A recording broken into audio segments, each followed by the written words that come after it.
Eso va a traer muchísimas reacciones para, evidentemente, el sector productivo, quienes están sobre todo en el área de alimentos, servicios y bebidas, ocio nocturno, por qué no decirlo, también espectáculos nocturnos, que van a verse afectados, además de la industria. Muy bien, vamos a iniciar nuestro segmento de entrevistas con Marcela Reynoso. Ella fue gerente general de Petroecuador para preguntarle, bienvenida, buenos días, sobre el desmontaje del famoso bloque 43 en el ITT. Esto, por supuesto, tiene un montón de controversias. Se ha pedido inclusive a la Corte Constitucional que exista una resolución sobre el tema del medioambiental. Entonces, todo esto nos tiene a la incertidumbre. La pregunta es, ¿se está o no produciendo? ¿Está o no funcionando? ¿Se está o no desmontando? Bienvenida, buenos días. Muy buenos días. Por favor, quisiera que me confirmen si me escuchan. Muy bien, la estamos escuchando sin ningún problema. Bueno, encantada de estar con ustedes para comentar sobre el tema del cierre del ITT. Bueno, el campo actualmente se encuentra en producción. La Corte Constitucional se manifestó con respecto al tiempo en el cual debería hacerse el cierre progresivo y mencionaron que ese año que se dio de plazo no es un año término, es decir, aún no se cumple. Sin embargo, a lo largo de todo este tiempo, Petroecuador inició con las actividades para evaluar todo el tema del cumplimiento de la consulta. Cabe resaltar que en realidad técnicamente el cumplimiento de la consulta en el plazo establecido por la Corte Constitucional no es viable. Y esto porque nosotros necesitamos primero hacer un cierre ordenado de los pozos, un cierre técnico, pero para esto tenemos también todo un marco legal que nos habilitaría a hacer el cierre. Y este marco legal prácticamente no existe. Para que un pozo sea cerrado y sea abandonado definitivamente, debe cumplir con ciertas normativas en la ley. Y la principal de estas condiciones es justamente que este pozo haya agotado las reservas económicamente rentables. Entonces, en el caso del ITT no tenemos esa condición.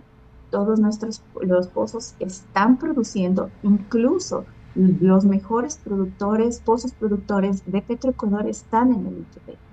Esto implica obviamente una reducción considerable de producción. Bueno, entonces, sumadas a estas imposibilidades técnicas para cumplir en el plazo establecido, también tenemos las imposibilidades normativas. Como ya le había mencionado, el reglamento de hidrocarburos no permite el cierre de pozos productores y también a su vez tenemos fallas en las licencias de abandono, como ya mencionó la ministra Manzano. Entonces, es un cúmulo de barreras que no permiten avanzar en el cumplimiento de la consulta. Pero yo quisiera hacer un llamado a la ciudadanía justamente en este contexto de los apagones y de nuestra crisis energética. Según uno de los informes estadísticos del Ministerio de Energía con respecto al sector eléctrico, se necesitan más de 17.000 millones para repotenciar todo el sistema eléctrico. Esto quiere decir inversiones en generación, inversiones en transmisión e inversiones en distribución. Y el campo, el ITT, en los próximos 20 años tenía la posibilidad de abonar a la economía nacional esos 17.000 millones.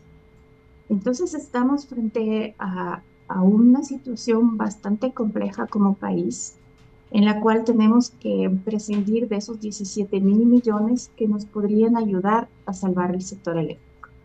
Claro que hoy día estamos a propósito con el anuncio ya de los apagones, claro, se van a realizar por la noche.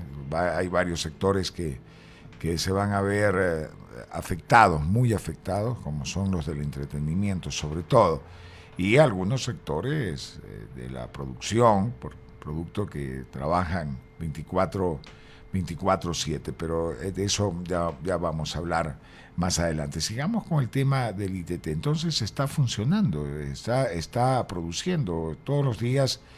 tenemos una producción de petróleo en este bloque 43, a pesar de lo que se resolvió y de lo que se decidió en la consulta. Sí, el bloque está produciendo porque no tenemos la normativa legal que nos permita avanzar en el cierre. Por eso No está se está produciendo. desmontando, porque se hablaba que ya se estaba desmontando inclusive. Se hizo el cierre de un primer pozo y Petroecuador planificó el cierre de 10 pozos más a lo largo de este año. Hay que tomar en cuenta que para hacer las operaciones de cierre se necesita presupuesto. Y Claro. el presupuesto de Petroecuador, el presupuesto actual con el que se está manejando, es un presupuesto prorrogado. Esto implica que ese presupuesto se definió y se comprometieron actividades en el 2002 y 2003, antes incluso de tener los resultados de la consulta popular.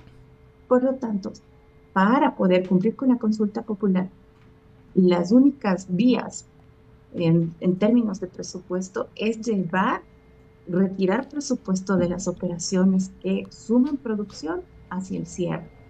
Y hay bastantes problemas con respecto a esto, porque como le había mencionado, ya se tienen comprometidos esos fondos, es decir, hay contratos anclados de esos fondos y retirarlos ocasionaría problemas jurídicos con ¿Cuánto, respecto. Cuando usted estuvo en la Adelante. gerencia de Petroecuador, ¿cuál era la producción en enero del 2024? ¿Cuál fue la producción en mayo cuando se fue? ¿Y cuál es la producción actual? Bueno, yo recibí Petroecuador con 390, con 390.000. Es decir, no recuerdo exactamente las cifras, pero desde enero que yo recibo Petroecuador al día actual, han caído alrededor de 10.000 barriles que no han podido ser levantados. ¿Ya? O sea, estamos en 380.000 barriles diarios. Byron Galarza se incorpora al diálogo con la ingeniera Marcela Reynoso, exgerente general de Petroecuador. Ingeniero Renzo, ¿cómo está? Buenos días. ¿Y no habría un incumplimiento de la sentencia? Porque los ambientalistas ya he escuchado algunos que los que promovieron la consulta del ITT y por desacato, ¿no?, a la autoridad máxima constitucional, y van a presentar recursos en contra de las autoridades de Petroecuador de la época, no sé si de las actuales, por no haber cumplido la sentencia y haber ya pasado un tiempo más que perentorio. ¿Y aplica esa sanción? ¿Cree usted que efectivamente algún juez tomará medidas, de hecho, jurídicamente hablando, contra las autoridades por un presunto no cumplimiento de la sentencia? Bueno, yo les recordemos todo lo que ha venido pasando hasta el momento e incluso hay que tomar en cuenta que todas las proyecciones de producción se realizaron con un cierre del bloque 43 para agosto. Eso está en los documentos oficiales tanto de Petroecuador como el del Ministerio. Sin embargo, se obtuvo la declaración de la Corte Constitucional con respecto a que el cierre era a año a término, es decir, aún no se ha cumplido ese año a término. Y resulta que es una imposibilidad técnica cumplir con la sentencia de la Corte. Y este es un problema que deviene de la falta de conocimiento de las operaciones hidrocarburíferas al momento de tomar esa decisión. No es posible que, y aquí me disculpo con todas las personas que tienen un profundo sentimiento de protección con el medio ambiente, que yo lo comparto también, pero se trata de una industria que opera bajo altos estándares técnicos, que opera bajo norma internacional, cuyos procesos no se pueden simplemente desvanecer o hacerlos funcionar en el periodo que la Corte Constitucional lo dictaminó. Para cerrar los 245 pozos petroleros, si lo hiciéramos de forma secuencial, necesitamos 10 años. Si quisiéramos acelerar ese proceso, necesitamos ingresar las torres de recondicionamiento, que son las torres que nos permiten cerrar de manera técnica estos pozos, una por cada plataforma. Es decir, que necesitaríamos alrededor de 11 torres trabajando, si es que los espacios nos permiten, para poder adelantar ese cierre. Y ese cierre no se llegaría a hacer en un año. Entonces, recordemos que el espíritu de la consulta es proteger el Yasuní. Y en la protección del Yasuní no se puede simplemente apagar un botón para parar la producción. El pozo como tal de adentro se encuentra portando, es decir, se encuentra llenando la tubería que conduce el fluido a superficie. El momento en que no se hace un cierre adecuado, estos fluidos pueden migrar a la superficie y también pueden dispersarse por otras zonas afectando acuíferos someros. Entonces, en la industria se diseñan los pozos para evitar las filtraciones poniendo revestidores, pero estos revestidores no ocupan la totalidad del pozo. Y estos revestidores están diseñados también para que en caso de un cierre, cuando el pozo haya agotado todas sus reservas, contengan los fluidos en la parte más profunda. Entonces, técnicamente no se puede cumplir simplemente con apagar un botón y con mandar el campo a shutdown, como se habla técnicamente, es decir, apagar. Entonces, si nosotros queremos cumplir con el espíritu de la consulta, que era proteger los derechos de la naturaleza, simplemente el año no es viable. Y esto quiero ser muy enfática. Ese año no es viable si yo quiero proteger los derechos de la naturaleza. Entonces ahora, se supone que nuestra constitución es una constitución garantista de derechos. Y en esta garantía de derechos hay ciertas contradicciones dentro de ella misma. Y están los jueces constitucionales para definir cuál es el bien mayor. En este caso, el bien mayor se puede discutir con que no es el cierre del ITT. ¿Y por qué no es el cierre del ITT? Porque no está generando bienestar ni a las comunidades que están alrededor del bloque, ni a las comunidades, ni al resto de la población que necesita de estos recursos ahora más que nunca. Entonces, ¿cuál es el bien mayor? El bien mayor tampoco se puede cumplir con una sentencia a la cual te obliga a cerrar o apagar el campo al año como pretenden algunos ambientalistas. Han hecho muchísimas referencias en cuanto a que se puede apagar el campo como se lo hizo cuando el OCP tuvo problemas. Sí, eso es un apagado de operaciones, es mandar el campo a Sudán, como lo había dicho, pero esa es una operación temporal. Es una operación detrás de la cual hay muchísima protección para que las instalaciones funcionen de forma adecuada. Es un apagado temporal de los pozos, donde los fluidos siguen llenando este pozo por el tiempo corto por el que está previsto, para luego arrancar la producción. Este apagado no cumpliría con el corazón y la intención de la consulta, que es proteger los derechos de la naturaleza. Ingeniera, la ministra Inés Manzano, ministra de Ambiente, dijo hace poco que necesitaría una licencia ambiental nueva para hacer esa actividad de desmontaje en la zona del ITT, pero la ministra de Ambiente no sé si es la que tiene que pedir, sino Petroecuador, que es el operador técnico. ¿Efectivamente tiene que ser el Ministerio del Ambiente o Petroecuador? Petroecuador tendría que pedir la licencia ambiental porque son sus operaciones. Y obviamente la ministra hace estas declaraciones que son producto de todas las discusiones que se realizaron en el comité interinstitucional. El comité interinstitucional se formó porque el cierre y el abandono del ITT no es una tarea que le corresponde únicamente a Petroecuador. Hay una variedad de instituciones que tienen que coordinar la respuesta, y entre ellas está el Ministerio del Ambiente.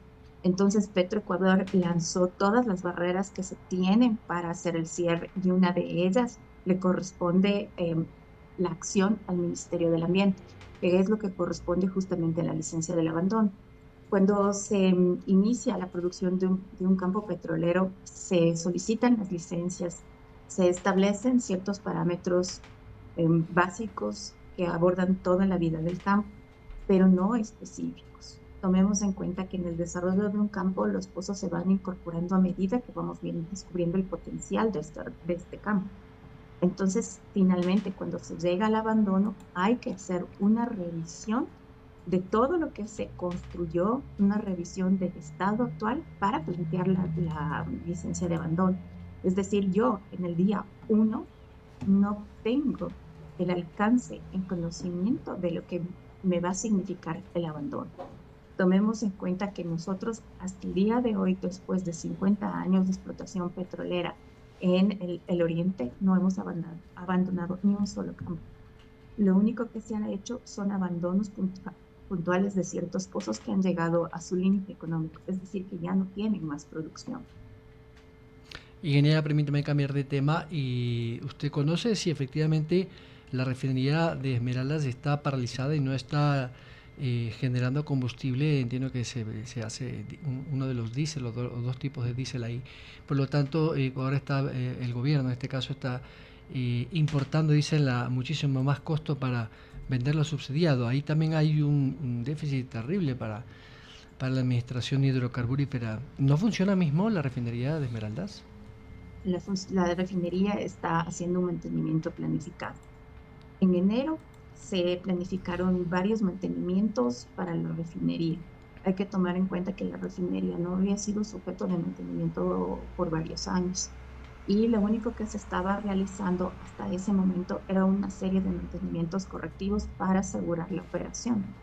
Entonces, desde enero se empezó la planificación y aquí yo quisiera llamar la atención al tema de las compras públicas, porque para hacer los mantenimientos de la refinería tenemos que cumplir con el proceso de CERCOP y es un proceso que constantemente es boicoteado por intereses no determinados que extienden el proceso de contratación de servicios. Esto es bastante complejo. Pero sabiendo ya la dinámica de compras públicas, desde enero se empezó la planificación de los mantenimientos de la refinería. Entonces, al momento actual, la refinería está operando solamente ciertos trenes, ciertas actividades que nos dan diésel, pero en una cantidad restringida. Ahora, hay que tomar en cuenta que cuando la refinería pasa mantenimiento, el mantenimiento en las refinerías es normal. Las refinerías paran una cantidad, digamos, considerable durante el año para hacer los mantenimientos que son necesarios. Petroecuador programa la importación de combustibles para no desabastecer al sector, a todos los sectores que demandan los hidrocarburos. Entonces, en estas coordinaciones se las realiza con bastante cuidado en función de la demanda del sector eléctrico, justamente para evitar que en esta crisis eléctrica tengamos un agravamiento por temas de insuficiencia en los combustibles. Entonces, el sector eléctrico con el sector petrolero, en específico Petroecuador con SELEC, hacen una programación para identificar los volúmenes que se necesitan de derivados. Por este lado no hay un inconveniente, pero obviamente el importar combustibles nos sube la cuenta que debemos pagar por importación.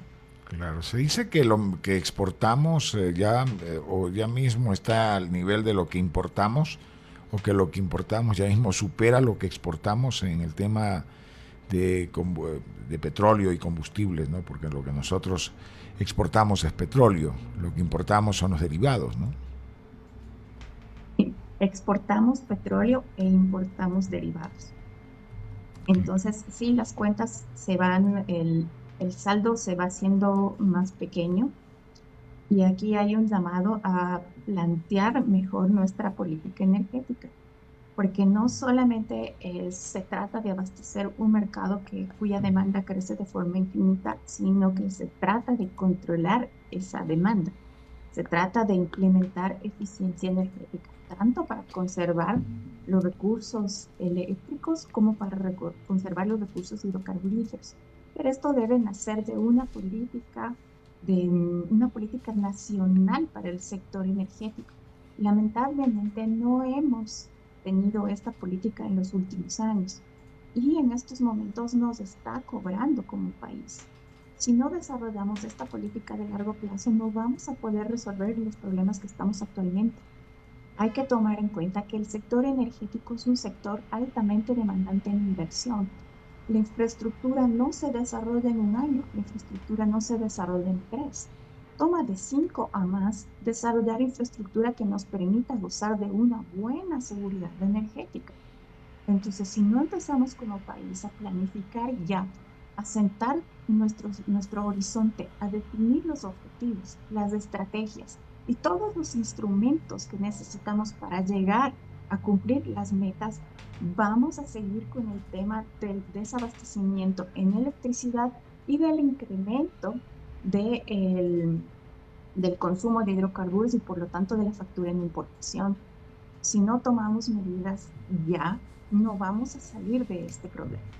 Claro, y ahora viene la crisis energética que anuncian los apagones. Eso determina que se necesitan más combustible para poder operar las plantas, que van a tener que hacerlo las grandes industrias, los grandes negocios en la parte comercial, porque si no se va a dañar todo. Entonces, esto, usted lo ha dicho, es planificado. De pronto ocurre esto de los apagones, no se ha planificado. ¿Cree que se va a abastecer sin ningún problema de combustible a las diferentes industrias que van a demandarlo por los apagones? Ya en el mes de abril se iniciaron las conversaciones con el sector industrial para organizar el tema del abastecimiento de combustible. Petroecuador realizó un informativo que se compartió con algunas de las cámaras de industriales para que se les indique cuál es el procedimiento para calificarse y ser abastecidos. ¿Cuáles eran los problemas en aquella época? Era justamente la logística, que algunas industrias no tenían la forma de trasladar el combustible y se estaban buscando las formas de resolver esto. También en abril se hicieron los cálculos de cuánto se podría reconocer a los industriales por el tema de la generación. Todo esto se vino trabajando desde abril, pero llegamos también aquí a un problema que es mantener la continuidad de las acciones independientemente de las autoridades que estén de turno. Ingeniera, permítame cambiar de tema. Leía que Petroecuador no tiene la capacidad de operar o de implementar la producción en el llamado Campo Amistad, ahí en el Golfo de Jambelí, cerca de Machala, porque es una opción, ahí hay muchísimo gas submarino en este caso, y no lo hemos podido aprovechar nunca. Entonces, la pregunta es, no tenemos capacidad técnica, tiene que venir a operar un extranjero, ¿y cuál es la figura de contratación? Porque veo que el gobierno está intentando abrir ese nuevo campo de inversión. ¿Cómo opera el sector de hidrocarburos? El sector de hidrocarburos opera con empresas llamadas, valga la redundancia, operadoras, que son Petroecuador, Indespetroleum, ENAP, todas las que se encuentran aquí localizadas, y con empresas de servicios. Las empresas de servicios prestan todo su contingente humano altamente capacitado y también los equipamientos para que las operadoras puedan hacer los trabajos especiales de perforación y de reacondicionamiento o de mantenimiento, que es una palabra mucho más fácil para entender a la ciudadanía en común. Es decir, que Petroecuador tiene que encargarse ya de la producción, de gestionar la producción, pero no necesariamente se encarga ni debe tener todo el equipo para perforación o para acciones de recondicionamiento. Esto no funciona así. Entonces, recapitulando, lo que quiero decir es que Petroecuador tiene las capacidades y tiene el personal para las tareas que realiza, es decir, las de gestión de producción. En el caso del Campo Amistad, lo que se necesita es la contratación de los servicios especializados de perforación y de reacondicionamiento o mantenimiento para los pozos. Estos servicios, al ser puntuales, deben ser contratados con una empresa de servicios, porque son puntuales y altamente técnicos. Bueno, entonces es cierto que siendo Amistad nuestro único campo de gas, estos servicios altamente especializados no se encuentran a demanda, pero las empresas que los ofertan a nivel mundial sí se encuentran aquí. Y por esta razón es que, sabiendo la crisis que se nos venía encima por el tema eléctrico, desde enero se empezó a hacer el plan de desarrollo de Amistad.